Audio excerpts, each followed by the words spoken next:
ხარ თუ არა მერვე კლასელზე ჭკვიანი? რა თქმა უნდა. მაშინ ვიწყებთ თქვის ჩემპიონთა ლიგის შესახებ. გამარჯვებულს შუქნით ბოლტპულსის 1 წლიან უფასო მიტანას. მზად ბიჭებო? მოკლედ საბა 20 წლის, ლუკა 13 წლის. დავიწყოთ.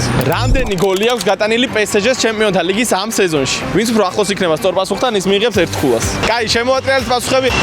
30. 30? 29.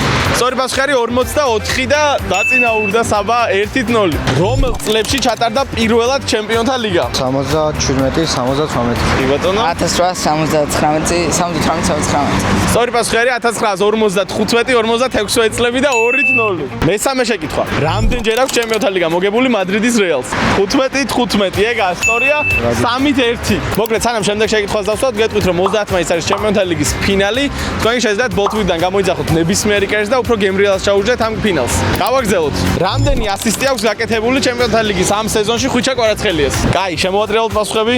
10 და 9. სწორი პასუხი არის 6 და ეგ არის ქულა აიღე როგორც იქნა 3-2 ანგარიში. შემდეგი შეკითხვა.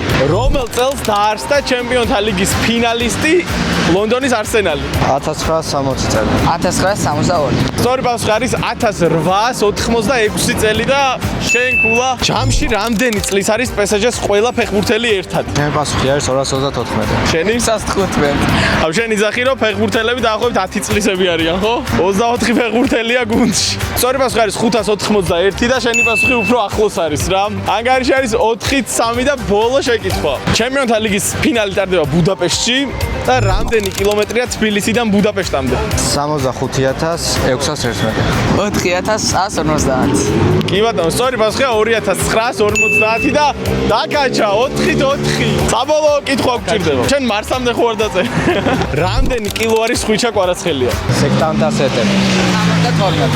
სწორი პასუხი არის 76 და გამარჯვებული საბა, რომელიც უფრო ახლოს იყო პასუხად. ძლივს მოიგო ვიღაცამ. მოკლედ დამარცხებულია მერვე კლასელი რა. შენ გილოცავ ბოლტპულსის 1 წლიანი გამოწერა შენ.